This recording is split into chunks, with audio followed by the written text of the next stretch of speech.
누가복음 10장 27절부터 28절 말씀을 본문으로 드렸습니다. 사랑은 기적을 만든다 이와 같은 제목으로 하나님 말씀을 전가하도록 하겠습니다. 어제 제가 유튜브에서 본 내용인데요. 영국 아니면 미국 같았어요.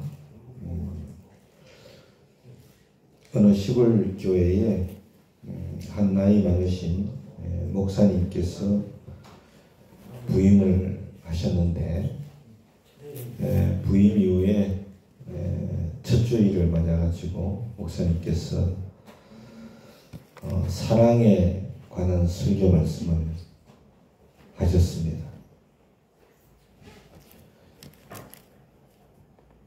목사님께서 하나님은 사랑이시다. 그래서 그 영이신 하나님께서 친히 육신을 입고 이 땅에 오셔서 모든 사람의 죄를 다 담당하셨다. 그리고 그 사랑을 믿는 사람들에게 다 넣어주셨다. 예수님을 하나님으로 영접한 사람은 그 사랑을 다 이미 가졌다. 그러니까 서로 사랑하라. 이런 내용의 설교를 하셨습니다. 성도님들이 그 목사님의 설교를, 사랑에 관한 설교를 듣고 다들 좋아했다 그래요. 다음 주에는 무슨 설교를 하실까 성도들이 기다렸습니다. 그런데 목사님은 또 사랑하라, 똑같은 설교를 하셨습니다.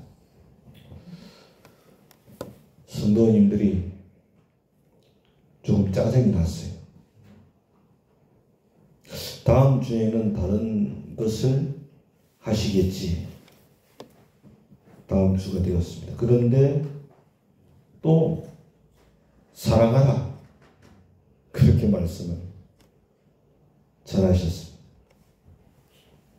그러자 성도들이 서로 얼굴을 보면서 어이없다는 듯이 웃었습니다. 그렇게 목사님께서 1년 동안 사랑하라는 제목으로 똑같은 설교를 하셨다고 합니다.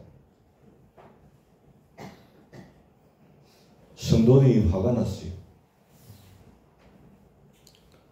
같은 소리만 하니까 어떻게 이렇게 자기들을 우롱할 수 있느냐. 그래가지고 성도님들이 목사님을 찾아가서 목사님, 다른 곳으로 좀 가주세요.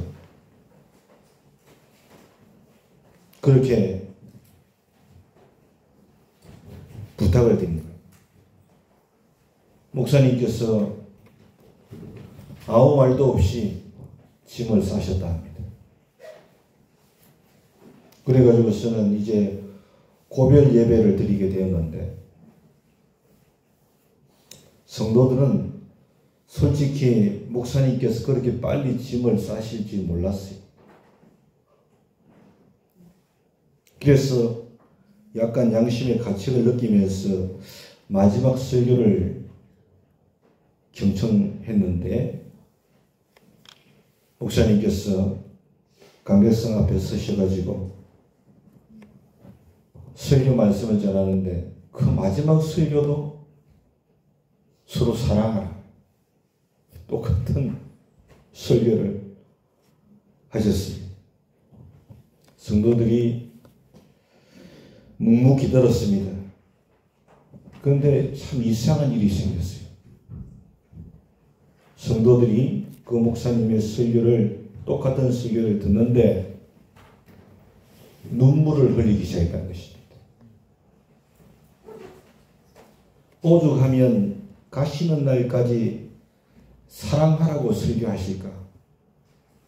우리가 얼마나 사랑을 안 했으면 목사님께서 고별 설교도 사랑하라고 설교하실까? 그렇게 하면서 예배당이 울음바다가 됐다.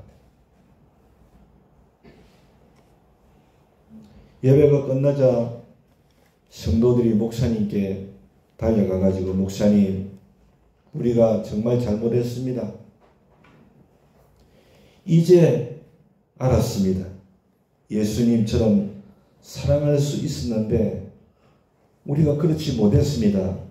제발 용서해 주시고 가지 마십시오. 계속해서 우리에게 사랑하라고 설교 좀 해주십시오. 그 설교만 듣겠습니다. 그렇게 말했다고 합니다. 그래가지고서는 목사님이 남게 되었어요. 그 다음 주가 되었습니다. 성도들이 사랑하라는 목사님의 설교를 들으려고 다 교회로 모여들었습니다. 설교가 시작이 됐는데, 근데 여러분, 이번에는 달랐어요. 목사님께서 하나님을 사랑하는 자는 이런 말로 서로 위로하라. 이와 같은 주제로 말씀을 증거했다고 합니다. 이제는 더 이상 교회에 사랑하는 설교가 필요 없었던 것입니다. 성도들이 그것을 이제 깨닫고서 서로 사랑하기 시작했다는 것입니다. 그래서 목사님의 설교 제목이 바뀐 거예요. 제가 그 얘기를 유튜브로 이렇게 보면서 이 이야기를 통해서 얻게 되어지는 교훈이 몇 가지가 있더라고요. 있는데 그 중에 하나가 뭐냐 이 얘기하라고 하면은 아마도 성도들과 교회에 있어서 가장 중요한 가치는 뭐냐? 사랑이다. 그 메시지가 아닐까.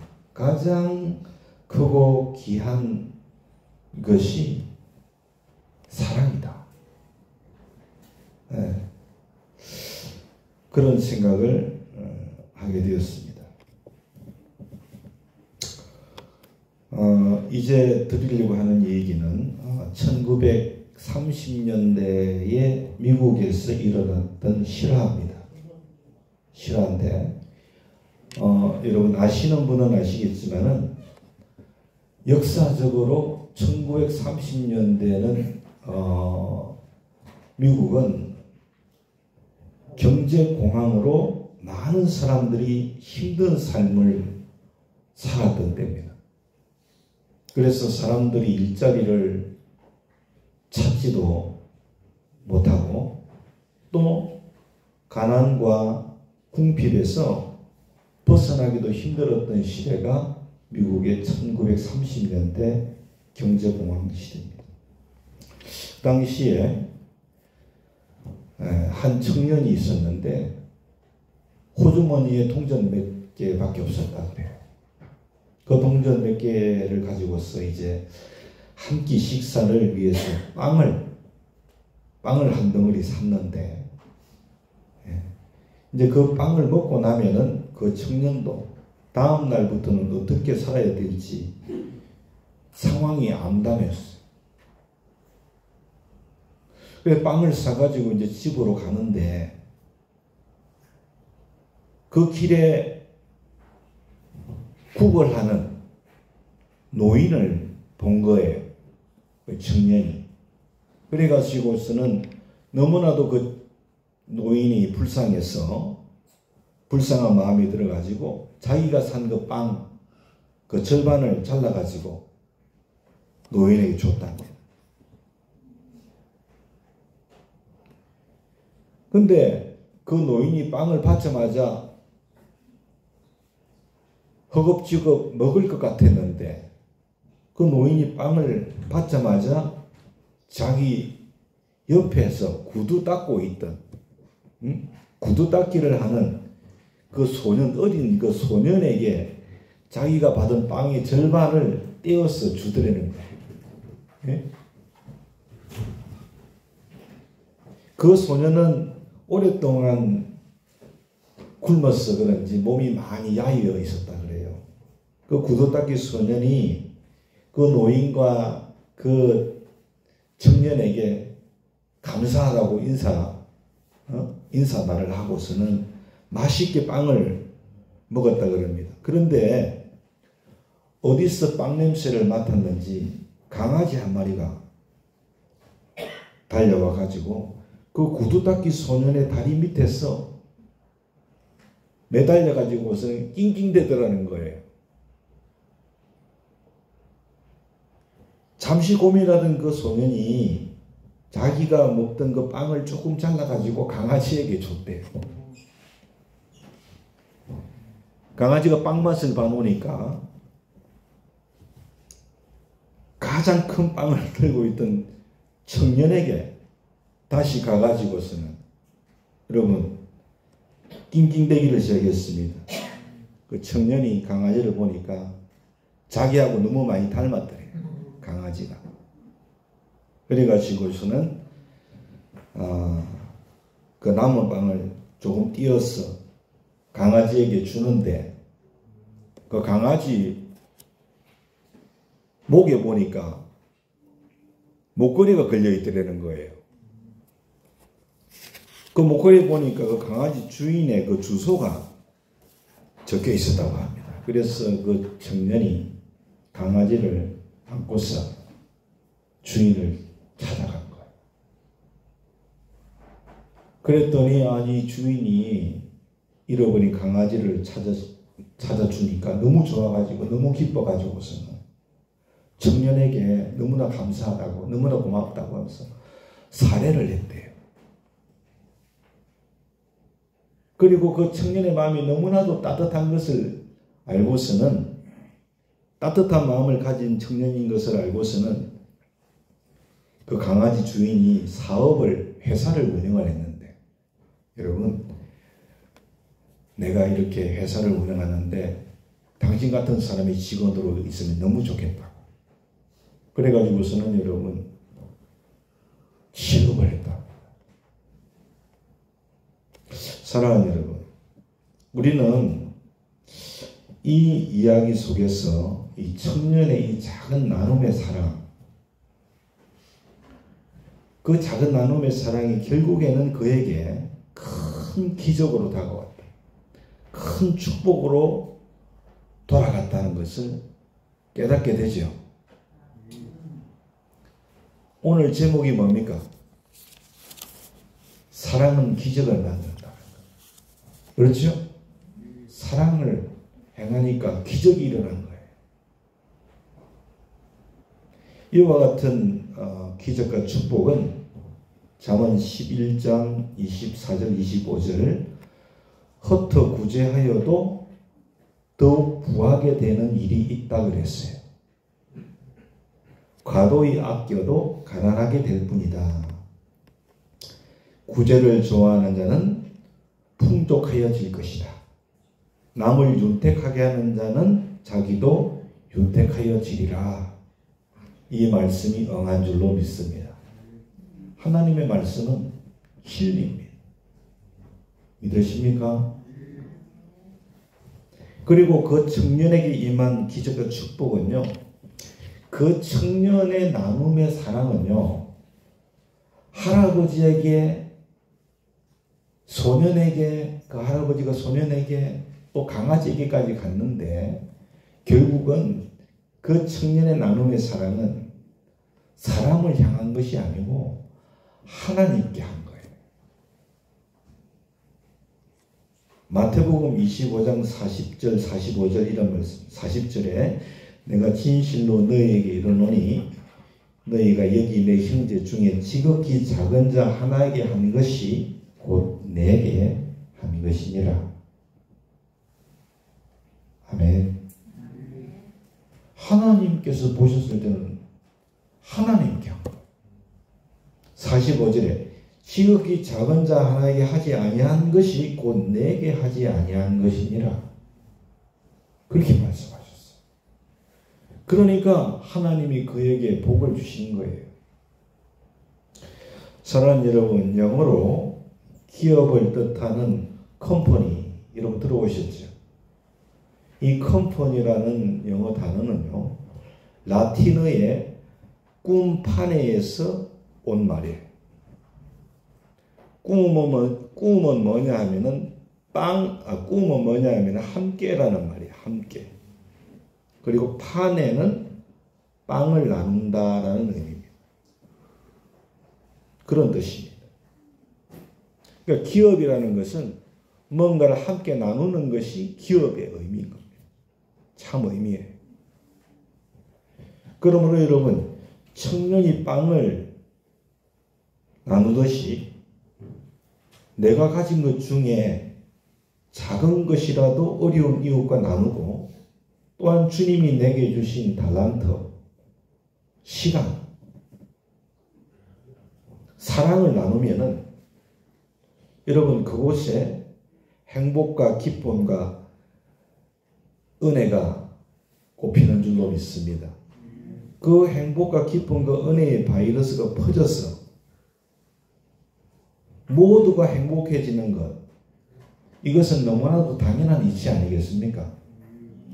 그렇지요?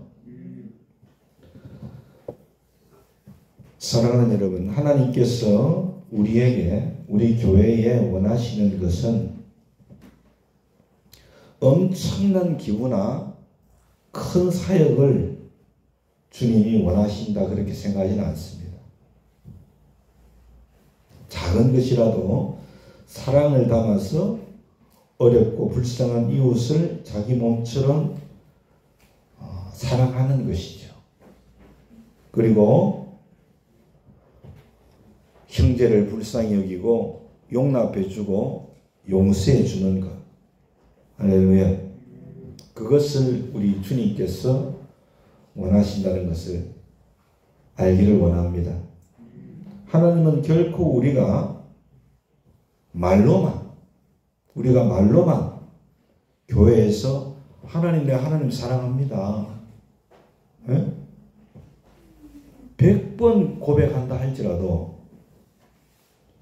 내가 하나님 앞에 나와서 매주일 예배 시간에 또 나와서 예배를 드리며 찬송하면서 살면, 그렇게 찬송한다 할지라도 내가 형제를 용납하지 않고 용서하지 않는다 그러면은, 또한 이웃이나 힘든 친척들을 외면한다 그러면은 주님은 정말 마음 아파하시는 거예요. 마태복음 18장 38절에 너희가 각각 마음으로부터 형제를 용서하지 아니하면 나의 하늘 아버지께서도 너희에게 이와 같이 하시리라. 디모데전서 5장 8절 누구든지 자기 친족, 특히 자기 가족을 돌보지 아니하면 믿음을 배반한 자요 불신자보다 더 악한 자니라, 그렇게 말씀하셨어요. 결코 여러분, 사랑이 없이는 우리가 아무리 입술로 사랑을 고백하고 예배를 드린다 할지라도 그건 아무런 능력이 없습니다. 믿으십니까? 하나님의 축복은 고사하고 여러분 저주만 있는 겁니다. 오늘 본문 누가복음 10장 27절 말씀을 보면 주님께서 너희 마음을 다하며 목숨을 다하며 힘을 다하며 뜻을 다하여 주 너희 하나님을 사랑하고 또한 내 이웃을 내 자신같이 사랑하라. 이 말씀은요, 어떤 율법 선생이 예수님을 시험하려고 악한 그런 마음을 가지고서 예수님, 뭘 해야 내가 영생을 얻을 수 있습니까? 뭘 해야 영생을 얻습니까? 가장 중요한 질문이죠. 뭘 해야 영생 얻습니까? 죽어도 영원히 죽지 않은 역사가 있습니까? 예수님께서 그에게 율법에 토라에 무엇이라고 기록되어 있느냐 그렇게 물으셨어요. 그 예수님의 반문에 그 율법 교사가 예수님께 답한 것이 27절 말씀입니다. 율법에 보니까 마음과 목숨과 힘을 다하고 뜻을 다해서 주 아버지 하나님 사랑하고 이웃을 자신같이 사랑하라고 그렇게 말씀했습니다. 그렇게 답한 겁니다. 예수님께서 그 율법 교사의 이와 같은 대답을 들으시고서는 28절에 이렇게 말했습니다. 내 대답이 옳도다. 여러분, 우리는요, 뭐가 옳고 뭐가 그런지 다 알고 있어요. 네 대답이 옳다. 그러면서 그 뒤에 말이 중요합니다. 이를 행하라. 믿습니까? 알고 있습니다. 근데 문제는 뭐냐? 알면서도 안 하는 게 문제입니다. 이를 행하라. 행하라. 그리하면 살리라. 믿으십니까? 그렇게 주님이 말씀을 하셨습니다. 사랑하는 여러분, 28절 말씀에 좀 우리가 주의를 기울여야 되는데, 우리가 예수님 영접하고 물과 성령으로 거듭나면 구원을 받아요. 구원을 받는데, 사랑하는 여러분, 이 구원받은 하나님의 백성들이 이웃을 사랑하지 않으면, 형제를 사랑하지 아니하면 성도의 본분을 다하지 못하는 겁니다. 믿습니까? 이 사실을 알아야 됩니다. 구원받은 이들이 성도의 본분, 하나님 사랑하면 이웃 사랑하게 되어 있는 겁니다. 그렇죠? 이걸 행할 때, 이 조건이 충족되어질 때 우리의 영혼이 사는 겁니다.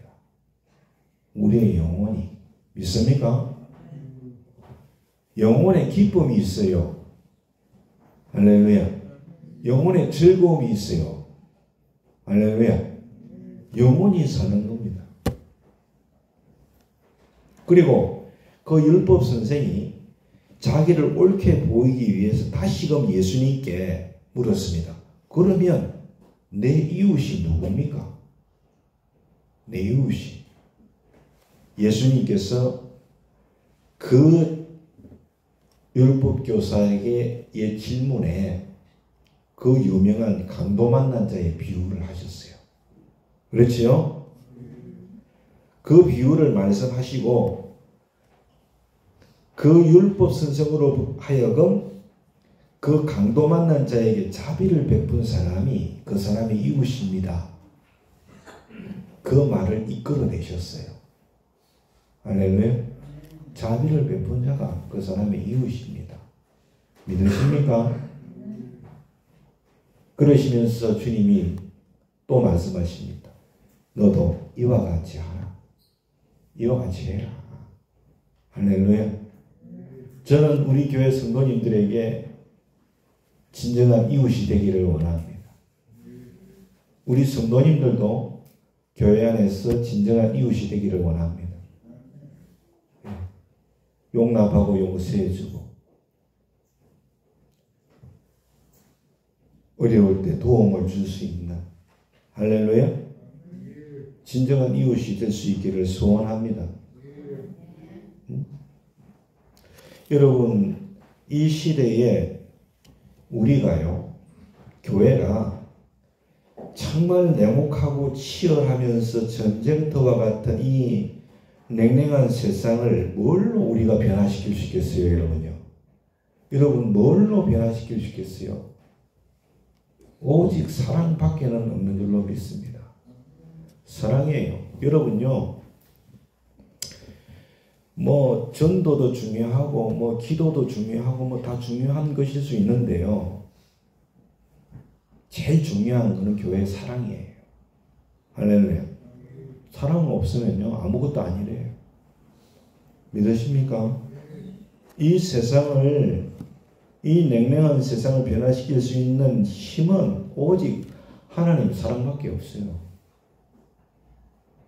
우리 모두가 그 청년처럼 따뜻한 사랑으로 이웃의 그 얼어붙은 마음을, 그 마음의 문을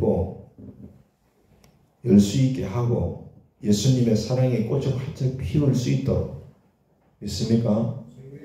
그래서 행복과 기쁨과 은혜의 바이러스가 퍼져나갈 수 있도록, 할렐루야, 이 세상을 변화시키는 진정한 예수님의 제자, 믿습니까? 너희가 서로 사랑하면 내 제자가 되리라. 주님의 진정한 제자가 될 수 있기를 예수님의 이름으로 축원합니다. 요한복음 14장 21절에 나의 계명을 가지고 지키는 자라야 나를 사랑하는 자니, 주님 말씀하셨어요. 오늘 누가복음 10장 27절 28절 말씀에 우리가 도전받기를 원하고, 할렐루야. 오늘 제가 드린 두 가지 이야기를 통해서 하나님이 저와 여러분 우리 교회에 무엇을 가장 원하시는가 깊이 깨닫고, 사랑하는 여러분, 이를 행하라 하시는 주님의 음성, 너도 이와 같이 하라는 주님의 음성 앞에 우리 스스로를 부인할 수 있기를 원합니다. 내려놓기를 원합니다. 그 사랑에 생명 얻는 기적의 역사가 있고 변화의 역사가 있을 줄로 믿습니다. 기도하겠습니다. 사랑의 하나님 아버지, 하나님의 사랑을 실천하며 우리가 속한 곳을 아름답게 만들어가는 저희들로 사용해 주시기를 원합니다. 우리가 가진 작은 것이라도 함께 나누고 베풀며 사랑하는 사람이 즐거워하는 모습을 보면서 우리가 새 힘을 얻을 수 있도록 축복해 주시옵소서. 이러한 행복 바이러스가 우리를 통하여, 우리 교회를 통하여 널리 퍼져나갈 수 있도록 도와주시고 더 나은 새로운 오늘을 경험할 수 있는 온 교회로 축복해 주시기를 간절히 원합니다. 받는 것에 대한 마음을 버리게 하시옵소서. 주는 것에 대한 마음을 키우는 저희들 될 수 있도록 은혜 베풀어 주시옵소서. 매일매일이 찬양과 말씀과 기도로 예수님을 섬기며 사랑을 실천하는 우리 모두가 될 수 있도록 복 주옵소서. 하나님께서 청년을 축복하신 것처럼 사랑하는 성도들과 교회를 복 주시고 하나님의 살아계심을 나타내실 줄로 믿습니다. 비가 오는 가운데도 주의 은혜를 사모하고 주의 전을 찾은 사랑하는 성도들을 위하여 감사드립니다. 하나님께서 저들의 영혼을 기뻐 받으시고 은혜 내려 주실 줄로 믿습니다. 남은 한 주간도 예수님 때문에 즐겁고 예수님 때문에 행복하고 예수님 때문에 감사가 넘치는 귀한 삶으로 축복해 주옵소서. 예수님 귀하신 이름으로 축원하며 기도드립니다. 아멘. 할렐루야.